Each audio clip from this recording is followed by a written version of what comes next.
PRAN പ്രതിഷ്ഠാ ചടങ്ങിനൊരുങ്ങിയ അയോധ്യ നാളെ പകൽ 12:15-നും 12:45-നും ഇടയിലാണ് പ്രതിഷ്ഠാ ചടങ്ങ്. പ്രധാനമന്ത്രി നരേന്ദ്രമോദി ഇന്ന് അയോധ്യയിലെത്തും.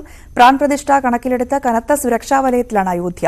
പ്രാൺ പ്രതിഷ്ഠയ്ക്ക് ശേഷം ദർശനം നടത്താമെന്ന കണക്കുകൂട്ടലിൽ ആയിരങ്ങൾ നഗരത്തിലേക്ക് എത്തുന്നുണ്ട്. രഞ്ജിത്ത് രാമചന്ദ്രൻ അയോധ്യയിൽ നിന്ന് ചേരും. എന്തായാലും പ്രാൺ പ്രതിഷ്ഠാ ചടങ്ങ് നാളെ നടക്കാൻ പോകുന്നു. നാളെ 12:15-നും 12:45-നും ഇടയിലാണ് ചടങ്ങുകൾ നടക്കുക. രഞ്ജിത്ത് രാമേന്ദ്രൻ അയോധ്യയിൽ നിന്നും ചെന്നു. Ranjith, very good morning. എന്തായാലും ഇനി ഒരു ദിവസം മാത്രമാണ് ബാക്കിയുള്ളത്. നാളെ ചടങ്ങുകളിലേക്ക് കടക്കുകയാണ്. നാളെ പ്രതിഷ്ഠ നടത്തും. എങ്ങനെയൊക്കെയാണ് ഒരുക്കങ്ങൾ? പ്രധാനമന്ത്രി എപ്പോഴായിരിക്കും അയോധ്യയിൽ എത്തുക? അങ്ങനെയുള്ള വിവരങ്ങളിലേക്കൊക്കെ നമുക്ക് വിശദമായി തന്നെ പോകാം, അല്ലേ? തീർച്ചയായും പ്രധാനമന്ത്രി ഇന്ന് അയോധ്യയിൽ എത്തില്ല എന്നുള്ളതാണ് ഏറ്റവും പുതിയ വിവരമായി നമുക്ക് ലഭിക്കുന്നത്. അദ്ദേഹം നാളെയാണ് എത്തുക. നാളെ 10:35-ന് മാത്രമാണ് അദ്ദേഹം അയോധ്യയിലേക്ക് എത്തുക എന്ന വിവരവും അടക്കം പുറത്തു വരുന്നുണ്ട്. ഏതായാലും അത് വളരെ പ്രധാനപ്പെട്ട ഒന്നായി മാറുന്നുണ്ട്. ഇന്ന് എത്തുമെന്നായിരുന്നു നേരത്തെ അറിയിച്ചിരുന്നത്. പക്ഷെ നാളെ മാത്രമേ അയോധ്യയിലേക്ക് എത്തൂ എന്നുള്ളതാണ് ഇപ്പോൾ നമുക്ക് ഏറ്റവും ഒടുവിൽ ലഭിക്കുന്നത്. നമുക്ക് ദൃശ്യങ്ങളിലേക്കൊന്ന് പോകാം രഞ്ജിനി.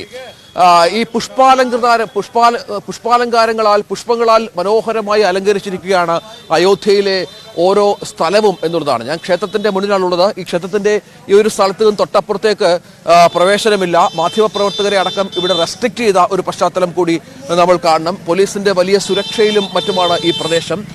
പോലീസ് ഉദ്യോഗസ്ഥർക്ക് നിർമ്മാണ തൊഴിലാളികൾക്ക് മാത്രമാണ് അകത്തേക്ക് പ്രവേശനമുള്ളത്.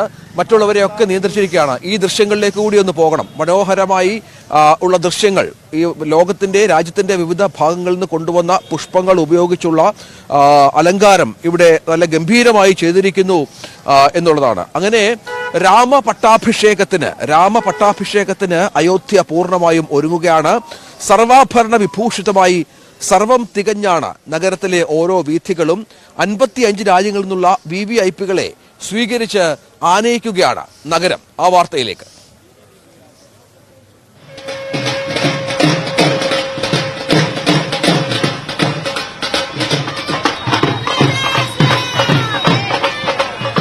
വിവിധ സംസ്ഥാനങ്ങളിൽ നിന്നെത്തിയ പുഷ്പങ്ങൾ കൊണ്ട് അലങ്കൃതമായ ക്ഷേത്രവും വീഥികളും, സ്വർണ്ണഗോപുരം പോലെ തിളയ്ക്കുന്ന അലങ്കാര വിളക്കുകൾ, എങ്ങും ഉത്സവാന്തരീക്ഷം, ഭജനകളും രാമസ്തുതികളും പാടുന്ന ഭക്തർ.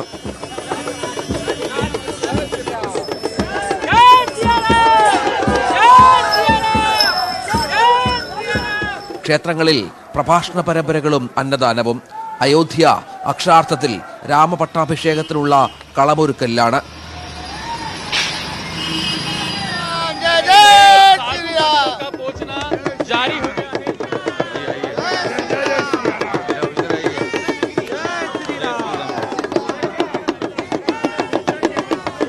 बहुत अच्छा लग रहा है। राममय हो रही है नेपाल और भारत की संबंध बहुत अच्छा लग रही है ना।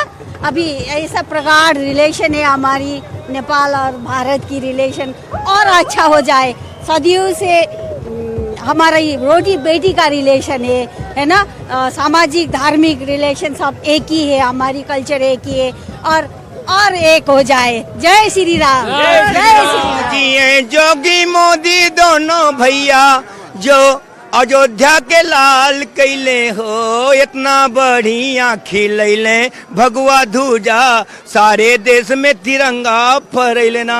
जय श्री राम। जय हनुमान जी महाराज। जय श्री राम।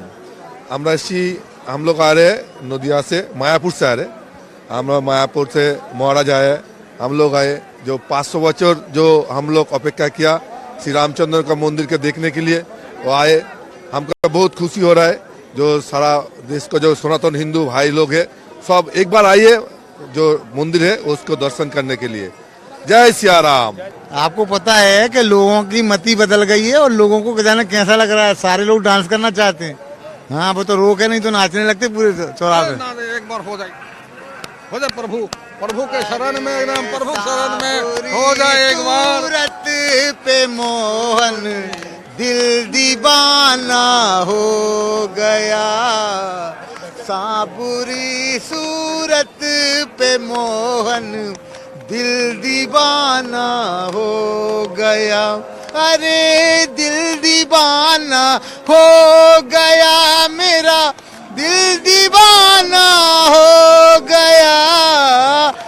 വരുന്ന എല്ലാ VVIP അതിഥികൾക്കും ലെയ്സൺ ഓഫീസർമാർ ഉണ്ടാകും.